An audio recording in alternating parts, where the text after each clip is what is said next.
Good morning, YouTube. It's your girl, Miss Honey. Welcome back to the channel, you guys. It is September 10th, and today's devotion is all about silence. The topic comes out of Psalms 62, verse 5. The morning version of Psalms 62, verse 5 is the ES as in Sam, V as in Victory version. And it reads, "For God alone, O my soul, wait in silence, for my hope is from him." The text says, if the radio were broken in your car, would you need to fix it immediately, or would you relish in the silence? Perhaps you or someone you know keeps the TV on all day for the noise. What is it about silence that makes so many of us uncomfortable? Some of us even talk to ourselves to avoid it. Seek out silence today. Allow God to discern your needs, your questions, and then wait for Him to answer. The prayer for this morning is, God, allow me some time of silence. Right now, I wait on you. Even if you don't speak, let me feel your presence so I can be restored in silence. The evening version of Psalms 62 and 5 is from the New International Biblical Version, NIV, and it reads, "Yes, my soul, find rest in God. My hope comes from Him." The text says, yesterday we explored solitude. Our feelings about silence often connect directly to our feelings about being alone. The radio keeps us from realizing we are alone, or from leaving us alone with our thoughts. But alone with our thoughts is exactly where God most wants to speak to us. How can we hear Him if we are partially tuned in to a song, show, or commercial? How can we listen if we never stop talking? Spend some silent time with God this evening and allow us to refresh God this evening and allow it to refresh your soul. Spend some time with God this evening and allow it to refresh your soul.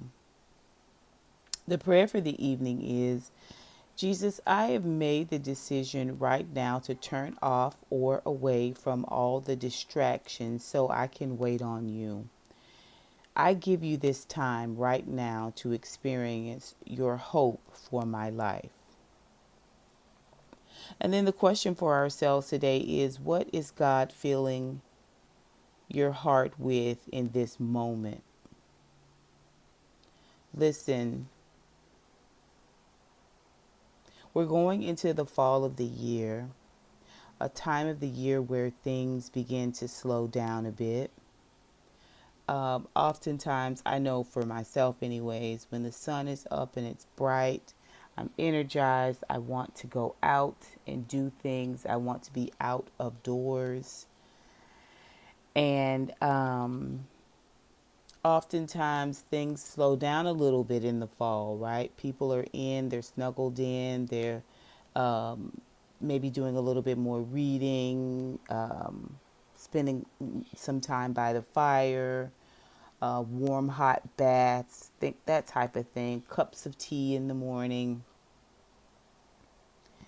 And so fall and winter really is the perfect time, if you haven't already, to start building a routine for yourself of eking out some alone time for you and God, for you and your thoughts, for you and meditation, you know.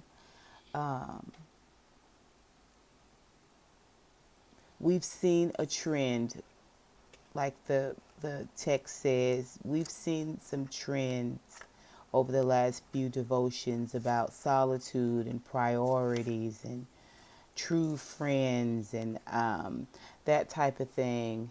You know, it's sort of this prep work that's being done to prepare us for a time where we may not have as much to keep us busy. We may not have as much to keep us occupied. And it is sort of an idea, a concept of what one can do with that quiet time, with that alone time, um, that will be beneficial to the building of our relationship with God. Or and or building a relationship with ourselves, right? Being really honest about how we feel about things, about our own personal anxieties and fears, right? You can definitely go and take that to your friend or a family member, right? You can pack it away neatly and nicely in the bottom of your spirit and watch a bunch of YouTube videos and Netflix videos and just not deal with it. Those are all certainly options, but consider putting it on the altar. Consider um, building into your schedule time with God, into your life, into your day, whatever that looks like, time with God. And I always tell people, start small. Start small. If you think you're going to go to a prayer meeting or something like that and get on your knees and pray for an hour and a half or whatever, 30 minutes, it probably isn't feasible, you know? I mean, especially if you're not used to um, that process, right? Start with, I would say, start with 3 minutes. Start with 3 minutes of gratitude every morning. Before you get up, set your phone for 3 minutes of gratitude. Just just thank God for all that He is doing and just name it. Whatever comes to your mind that you're grateful for, life, health, strength of your family, your friends, keeping you through the night. Just start with 3 minutes of gratitude, you know? And soon I bet you'll look over and you'll say, oh, wait a minute, I've been thanking God for 5 minutes now, you know? And then branch out from there.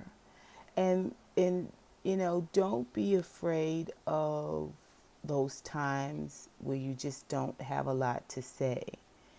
Just be. Just be. Just be.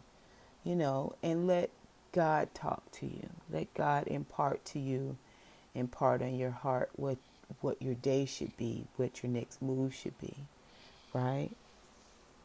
Let the intercessor, your spirit pray on your behalf, right? Um, a lot of people are afraid of silence. A lot of people are afraid of silence. And I remember coming up, my grandmother's house was so quiet that you could hear the clock, the grandfather clock, ticking every second. You know, you would hear it tick, tick, tick, tick, tick, tick, tick through. And it was so funny because you would sit there so long, you know, reading and hearing that clock in silence. It was so easy to drift off to sleep, which I think is okay too. I think it's okay too to slow yourself, your body, your energy, your mind down a bit, right? And maybe that looks like a nap. Maybe that just looks like staring into the fire or um, staring idly out the window or at the ceiling until you drift off. God works in those spaces, in those areas, in those times as well. A lot of times people will, there's been stories about people who have come up with really wonderful ideas during a nap, solutions to problems that they were having during a nap. And if that ain't God, I don't know what is, right? So it's something to think about as you go into your weekend. I hope everyone has an absolutely fabulous weekend and, of course, a marvelous day. It is my prayer for you today that you are able to find some small measure of quiet time so that you can focus on you and you can also focus on your relationship with Christ just a little bit, okay? All right, you guys, go on out there and have a wonderful day today. I love you with the love of the Lord. Nothing you can do about that. And until next time, honeybees, mwah, I'll holla.